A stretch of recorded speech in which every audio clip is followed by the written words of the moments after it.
올 6월과 함께 본격적인 여름이 시작되는구나 했더니 밴쿠버의 대형 쇼핑몰이나 상점에서는요, 벌써부터 여름 옷이나 구두의 세일이 시작됐고요. 휴가를 준비하는 사람들을 위해 항공사들도 인기 있는 휴양지의 항공기 티켓을 세일하는 광고가 넘쳐납니다. 이러다 여름은 시작도 하기 전에 왠지 여름이 끝나버릴 것 같기도 한데요. 달력을 넘기다 생각해 봤더니 올 한 해도 벌써 절반의 시간이 흘러가고 있더라고요. 곳곳에 붙은 썸머 세일 광고가 가뜩이나 빠른 세월을 더 재촉하는 것 같아서 그렇게 반갑지만은 않은데, 이제 딱 반쯤 달려온 올 한 해의 시간을 한번 돌아보고 앞으로 남은 반은 어떻게 가야 할지 잠시 쉬면서 생각해 보시기 바랍니다. 최덕희의 헬로우 밴쿠버 펀펀 뉴스부터 들어보시죠.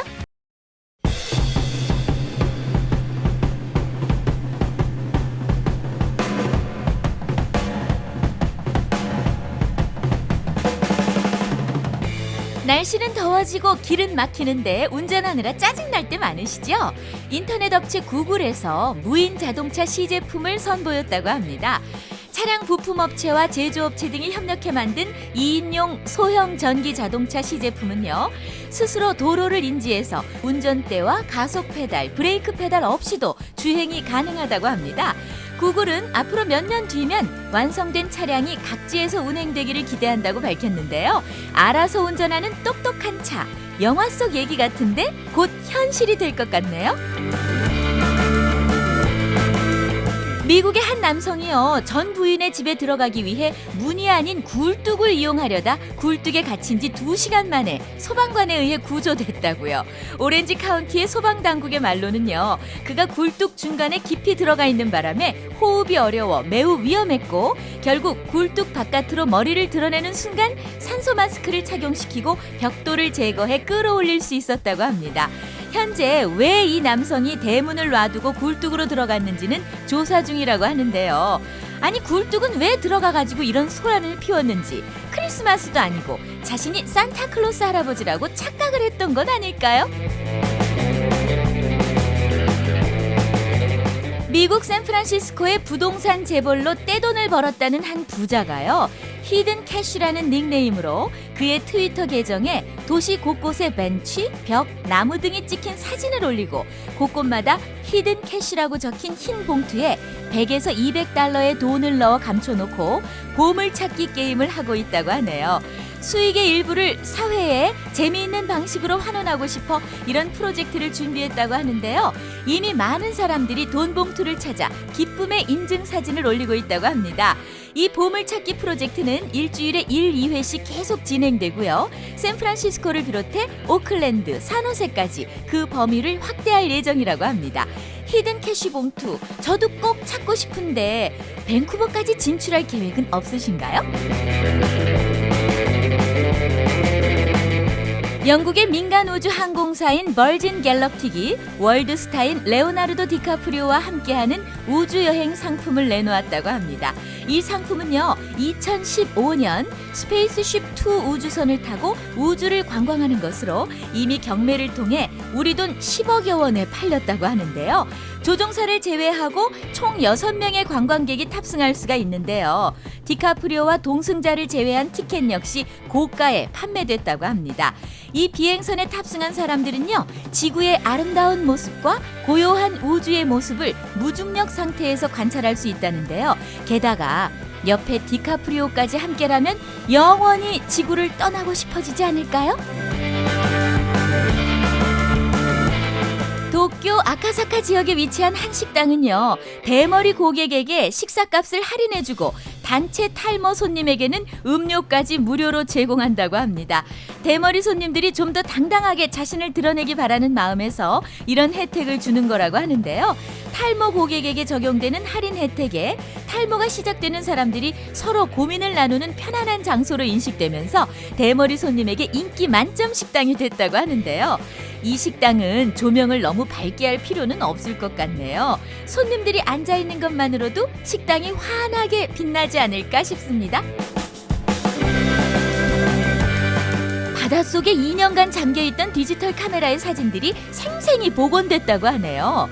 밴쿠버 섬 인근에서 해양생물 조사를 벌이던 사이먼 프레이저 대학생 2명이 해저 12m를 잠수하다 카메라 하나를 발견했는데요. 그저 바닷속에 잠겨있는 녹슨 카메라가 신기해서 건져 올렸는데 그 안에 메모리 카드가 손상 없이 멀쩡했고 컴퓨터에 연결해서 복원된 사진을 트위터에 올려 주인을 찾았다고 합니다. 카메라의 주인공은요, 2년 전 보트 전복 사고로 카메라를 잃어버렸었는데요. 사진이 그대로인 것에 그저 놀라울 따름이라고 다시 찾은 소중한 추억을 보며 행복해했다고요.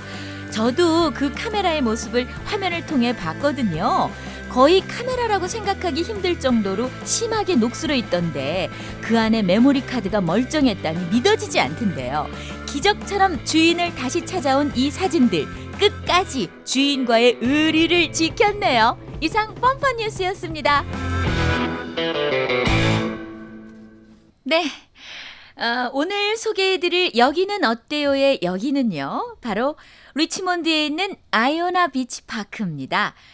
이곳은요, 어떻게 보면 참 재미없는 곳이기도 한데요. 그래서 또 가보시면 참 좋아하는 분들이 많은 곳이기도 합니다. 아이오나 비치 파크는요, 밴쿠버 국제공항에서 불과 5분 거리에 있는 공원인데요. 공항 바로 옆에 이런 공원이 있을 거라고는 쉽게 생각하지 않기 때문에 숨어있는 명소 그 자체라고 할 수가 있어요. 이곳에 가면 바다를 향해 길게 뻗어 있는 방파제 길이 아주 일품인데요. 밴쿠버에서 볼 수 있는 유일하고 가장 아름다운 방파제 길이 바로 이곳에 있습니다. 우선 북쪽으로 뻗은 방파제 길과 남쪽으로 뻗은 방파제 길이 V자로 놓여 있거든요. 근데 북쪽 방파제 길은 비포장된 길이에요. 나는 좀 더 자연 친화적인 코스를 택하고 싶다고 생각하시는 분들은 이 길을 택하시면 되고요. 포장된 아스팔트를 원하시면 남쪽 방파제 길을 택하시면 됩니다. 물론 이 남쪽 길이 더 인기가 있는데요. 이 아이오나 비치 파크의 방파제 길을 제대로 즐기는 방법은 3가지가 있어요. 첫 번째는 가족이나 친구와 함께 산책하는 것. 이때 5분 간격으로 비행기가 이착륙을 합니다. 그렇기 때문에 비행기 꼬리에 태극 마크나 메이플 마크를 보면서 누가 먼저 발견하는지 내기하며 걸으면 재미있고요. 또 하나는 자전거로 사이클링을 하는 건데요. 방파제 총 길이가 4km 정도 돼요. 시원한 바닷바람을 얼굴에 맞으면서 자전거를 타고 방파제 길을 달려보시면 바닷속으로 자전거를 타고 들어가는 것 같은 신비한 기분을 느끼실 수가 있습니다. 3번째는 캐네디언들이 많이 하는데요. 음악을 들으면서 혼자 혹은 애완동물과 함께 이 길을 걷는 겁니다. 특히 석양이 질 때 이 방파제 길을 이렇게 걸으면 마치 화보나 광고를 찍는 것 같은 분위기를 느끼실 수가 있어요. 이 아이오나 비치의 방파제 길이 너무 아름다워서 밴쿠버 사진작가전에 단골로 출품되는 풍경이 된다고 하고요. 이 파크에는 커다란 늪지가 또 2개가 있어요. 근데 밴쿠버에서 가장 많은 종류의 새를 관찰할 수 있는 곳으로 알려져 있고요. 또 BC주에 찾아오는 300여 종의 철새 도래지가 바로 이곳이라서 아이들을 데리고 놀러 가시면 아주 좋아할 것 같습니다. 여름철 저녁에 천체 망원경을 가지고 가시면은요, 밤하늘의 별을 관찰하기 가장 좋은 장소가 또 바로 이곳이라고 합니다. 그뿐 아니고요. 나무가 많은 다른 파크에 비해서 나무와 장애물이 전혀 없는 곳이에요. 그래서 바람이 시원하게 불 때 연을 가지고 가시면은 연 날리기의 최고의 장소가 또 이 아이오나 파크입니다. 가끔 가보면은요, 커다란 연 가지고 와서 아이들이 방파제 길을 막 달리면서 연 날리게 하는 거 보면 저도 어릴 적 생각나고 시원하게 날고 있는 연 보면서 마음도 시원해지던데요. 넓은 바다 위에 원 없이 길게 뻗어 있는 방파제 길을 걸으면서 어린 시절의 추억을 떠올릴 수 있는 곳, 참 조용하고 더없이 석양이 아름다운 곳, 리치몬드의 아이오나 비치 파크, 꼭 한번 가보시기 바랍니다.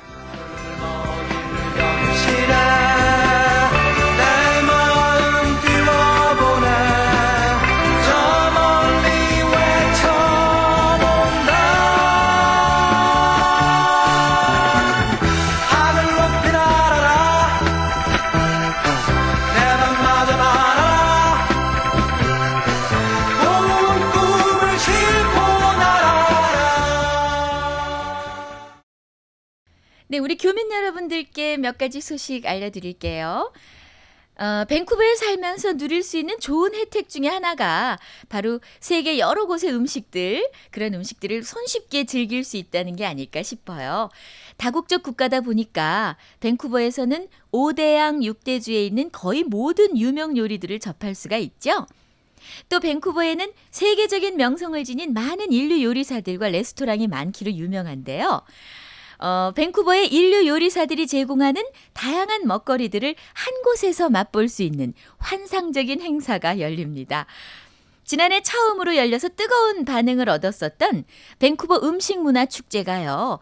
오는 7월 27일 오후 1시부터 4시까지 콩코드 퍼시픽 플라자에서 열리는데요. 35개 이상의 레스토랑에 소속된 요리사들이 참석해서 자신들이 가진 최고의 요리 실력을 시민들에게 보여주게 된다고 합니다. 행사에 참석하는 요리사들 중에는요, 유명 레스토랑 소속 1급 요리사들이 대거 포함되어 있고요. 티켓은 좀 비싸네요. 티켓은 $89인데요. 금방 매진된다고 해요. 최고의 음식을 한자리에서 맛보고 싶으신 분들 7월 27일 열리는 밴쿠버 음식 축제 꼭 가보시기 바랍니다. 또 우리 교민 여러분들도 많이 살고 계신 서리에도 여름 야시장이 열린다고 해요. 그동안에는 리치몬드에서만 여름 야시장이 열렸었는데요. 서리 나인 마켓이라는 명칭을 갖게 되는 이 야시장에서는요.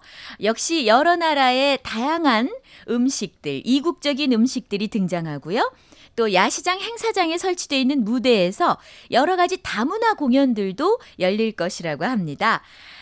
서리 야시장은요. 6065의 176 스트릿에 있는 클로버데일 엑서비션 그라운드에서 7월 4일 시작돼서 8월 30일까지 금요일과 토요일 이틀에 걸쳐 밤 6시부터 11시 사이에 문을 열게 된다고 합니다. 밴쿠버 여름은 유난히 길죠. 그래서 늦은 밤 시간까지도 훤한데요. 아이들 데리고 구경 삼아서 한번 가보시면 좋을 것 같네요. 또 여름이 되면서 야외 활동 많아지고 가족과 함께 애완견 동반하는 경우가 많은데요. 밴쿠버에서는요. 애완견이 많은 만큼 지켜야 할 규율도 있죠. 예를 들어서 오프리쉬 공간이라고 하죠. 개의 목줄을 풀어주고 좀 편하게 놀게 해줄 수 있는 공간인데요. 이 오프리쉬 공간이 아닌 곳에서 개를 풀어놓으시면 지역에 따라서 200에서 $250의 벌금이 부과됩니다. 또 더운 날씨에 개를 차에다가 두고 잠깐 어딜 좀 다녀와야지 하시면은 누군가 차에 있는 개의 안전을 걱정해서 신고하는 일이 생기거든요. 그러면 본의 아니게 동물학대로 처벌받을 수 있다고 하니까 늘 조심하시기 바랍니다. 이번에는 우리 한국 분들에게 반가운 소식이에요. 방문 비자로 캐나다에 입국을 하더라도 학생 비자 신청이 가능해진다고 해요. 또 학생 비자 소지자는 별도의 취업 비자 없이도 일정 시간 동안 일을 할 수 있게 된다고 합니다. 캐나다 정부가요. 이와 같은 내용을 골자로 학생 비자 규정안을 오는 1일부터 시행에 옮긴다고 하는데요. 유학 환경을 개선하고 학생 비자를 악용할 소지가 있는 사항을 개선하기 위한 조치라고 합니다. 가장 크게 달라지는 부분을 보니까요. 학생 비자 발급 규정인데요. 이전에는 캐나다에 거주하면서는 학생 비자를 신청할 수가 없었어요. 그래서 제3국 주재 대사관을 통해 학생 비자를 신청해야 했지만 이제는 캐나다 내에서 학생 비자 수속을 진행할 수 있게 됐다고 합니다. 취업 활동에 대한 규제도 완화됐어요.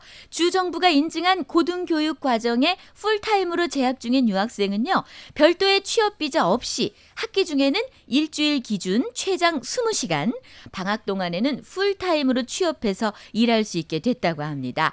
과거에는요. 학생 비자 소지자가 일을 하기 위해서는 오프 캠퍼스 비자 같은 별도의 취업 비자를 신청해야 일을 할 수가 있었다고 해요.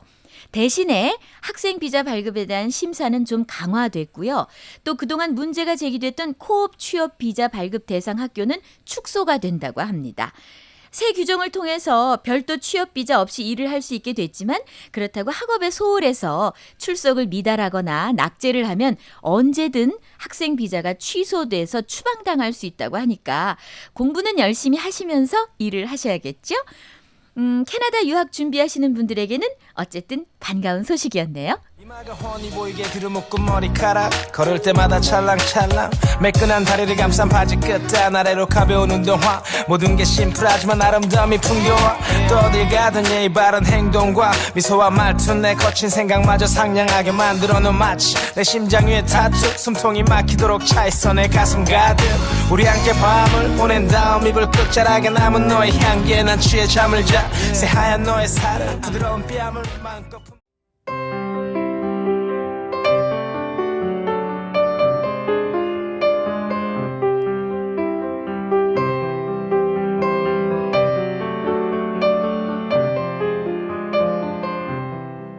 오늘 들려드릴 라디오 동화는 꼬마의 편지 편입니다.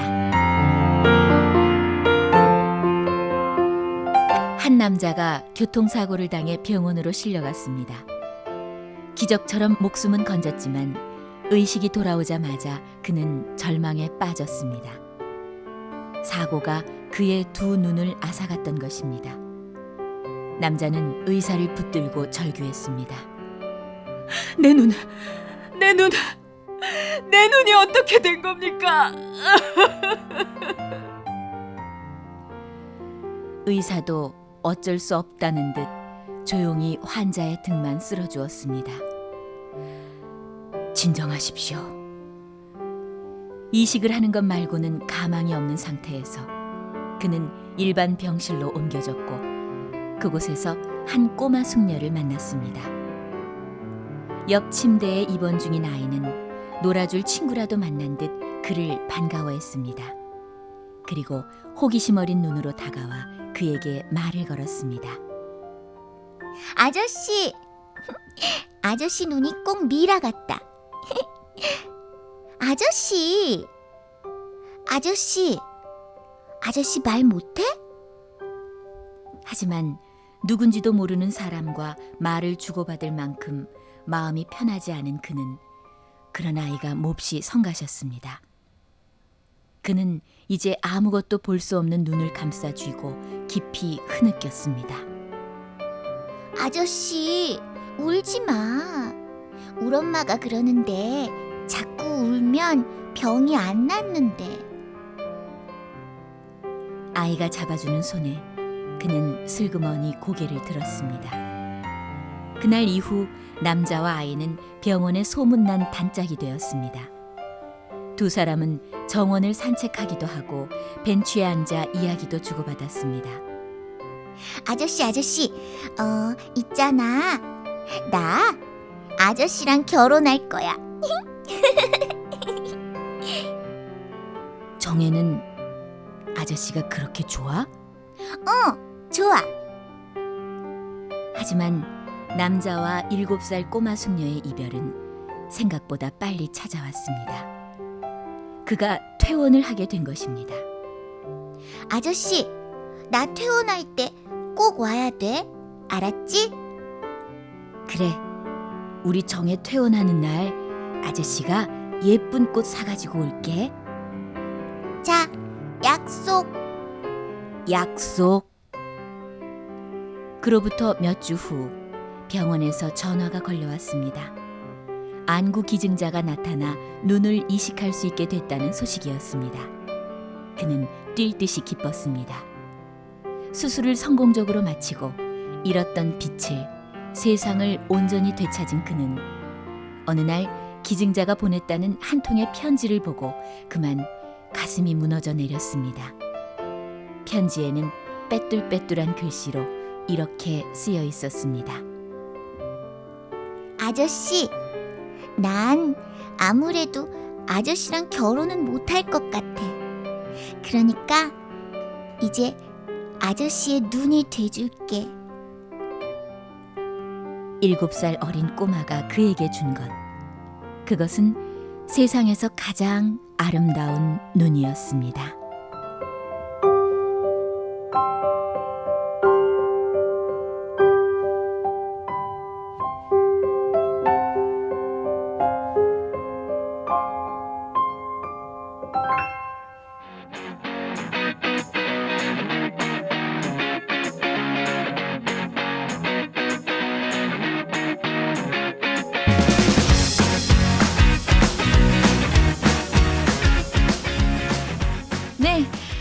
그동안 mytvkorea.com을 통해서 저희 헬로우 밴쿠버를 들어주시고 좋은 글도 남겨주셨던 청취자 여러분께 마지막 인사 말씀을 드려야 할 것 같습니다. 지난 2달 동안 TV코리아 가족 여러분과 함께하면서 심정선 씨, 정은정 씨, 또 심정선 씨를 대신해서 헬로우 밴쿠버를 만들어주셨던 김은성 씨 모두 너무나 감사했고요. 제가 다시 여러분과 만날 수 있도록 도와주시고 곁에서 응원해주셨던 사랑 잊지 않겠습니다. 저희 TV코리아는요, 매일 발행되는 신문이에요. 플러스 뉴스가 있고요. 또 김은성 씨가 진행하는 뉴스 스토리를 비롯해서 다양한 프로그램들이 제작되고 홈페이지를 통해 소개되고 있습니다. 앞으로도 우리 교민 여러분들께서 지속적인 사랑과 격려로 힘을 보태주셔서 더 발전할 수 있도록 응원해 주시고요. 저도 이제 TV코리아의 애청자로 돌아가서 더 많은 관심을 갖고 그야말로 승승장구하시기를 기원하겠습니다.